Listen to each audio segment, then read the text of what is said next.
নমস্কার বন্ধুরা, রকমারি রান্নাঘরে আরও একটা শীতকালীন রেসিপিতে আপনাদের সবাইকে স্বাগত। শীতকালে এই টাটকা বেগুন ভাজার স্বাদটাই কিন্তু অন্যরকম হয়, কিন্তু আমরা এখন গ্যাস অম্বলের সমস্যার জন্য বেগুন ভাজাটাকে তেল ছাড়াই খাওয়া অভ্যাস করছি। কিন্তু একবার বলবো, এই বেগুন ভাজাটা এইভাবে খেয়ে দেখুন, দারুণ লাগবে। তেলও বেশি লাগবে না, আবার স্বাদও কিন্তু বরাবরই থাকবে। তার জন্য আমি মিডিয়াম সাইজের 3টা বেগুন নিলাম। বেগুনটাকে বটাটাকে দেখুন এইভাবে কেটেছি, কেটে ভালো করে ধুয়ে একটা ছুরি নিয়ে এইভাবে ডিপ ডিপ করে বেগুনটাকে কেটে নিতে হবে। কাটাটা অবশ্যই ডিপ করে কাটবেন, কারণ এর ভিতরে মশলা থাকে। এইবার হয়তো আপনারা বলতে পারেন, গোটা বেগুনের ভেতরে পোকাও তো থাকতে পারে, কিন্তু না, সেইভাবে দেখে বেগুনটাকে নেবেন। একদম সুন্দর বেগুন, যেই বেগুনে পোকা থাকে না। আর শীতকালে কিন্তু এরকম বেগুন পাওয়াই যায়। সারা বছর কিন্তু এরকম পোকা ছাড়া বেগুন মানে অনেক খুঁজে খুঁজে বের করতে হয়। শীতকালে এরকম পোকা ছাড়া বেগুন কিন্তু আপনি পাবেন প্রচুর বাজারে।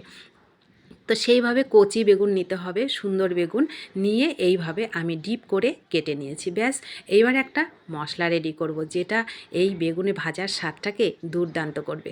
তার জন্য আমি এখানে ধনেপাতা বাটা নিলাম, এক টুকরো আদা, পেঁয়াজ, রসুন আর কাঁচা লঙ্কা একসঙ্গে পেস্ট করে নিলাম, পরিমাণ মতো লবণ আর একটু হলুদ দিলাম। এখানে যদি আপনারা এই বেগুন ভাজাটা একটু তেল বেশি খেতে চান, সেক্ষেত্রে এই মশলার সাথে 1 চামচ তেলও কিন্তু মেশাতে পারেন। আমি যেহেতু তেল কম দিয়ে তৈরি করব, তার জন্য আর কোনো রকম তেলের ব্যবহার করলাম না মশলার সাথে।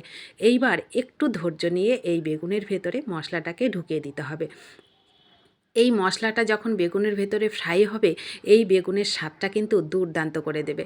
একবার যদি না খেয়ে থাকেন বন্ধুরা, অনুরোধ করব এই শীতকালে এই সুন্দর সতেজ টাটকা বেগুন দিয়ে এরকম ফ্রাইটা একবার তৈরি করে খেয়ে দেখবেন। তেলও বেশি লাগবে না, স্বাদও বরাবর থাকবে, গ্যাস অম্বলের কোনো রকম সমস্যা হবে না। তো দেখুন, আমি অনেক কষ্ট করে একটু ধৈর্য নিয়ে বেগুনের ভেতরে মশলাগুলোকে ঢুকিয়ে দিয়েছি। প্রত্যেকটা বেগুনের ভেতরে দেখুন মশলাটা কিন্তু ঢুকেছে, আর এই মশলার ফ্লেভারে এই বেগুন ভাজার স্বাদটাই কিন্তু দুর্দান্ত লাগে। তো ব্যাস, রেডি হয়ে গেল। এইবার একটা শুকনো মশলা তৈরি করব। 2 চামচ চালের গুঁড়ো নিলাম, 1 চামচ বেসন নিলাম, 1 চামচ কর্নফ্লাওয়ার নিলাম। ব্যাস, এইবার একটু পরিমাণ মতো লবণ দেবো, একটু হলুদ দেবো, একটু লঙ্কার গুঁড়ো দেবো, হালকা একটু ঝাল ঝাল লাগবে, খেতে ভালো লাগবে। উপর থেকে যে মশলাটা ছিল ওই যে বেগুনের সঙ্গে দেওয়ার, ওই মশলাটাকেও দিয়ে দিলাম। 2 দানা চিনি দিলাম, চিনিটা অবশ্যই দেবেন। বেগুন ভাজাতে চিনি দিলে কিন্তু বেগুন ভাজার তেল বেশি লাগে না কিন্তু।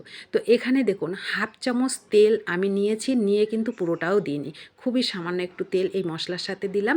এইবার শুকনোভাবে ভালো করে মেখে অল্প অল্প জল দিয়ে এইভাবে থকথকে করে ব্যাটারটা রেডি করতে হবে। ব্যাটারটা অবশ্যই এরকম থকথকে করে তৈরি করবেন, তাহলে বেগুনের গায়ে এমনিতেও ব্যাটার লাগে না, তাছাড়া এরকম থকথকে করে দিলে একটু তাও লাগে, খেতে ভালো লাগবে, উপরটা একটু ক্রিস্পি হবে, আর ভেতরে তো একেবারে দুর্দান্ত স্বাদের পুর ভরাই আছে, যেটা বেগুন ভাজার স্বাদটাকে অন্যরকম করে দেবে।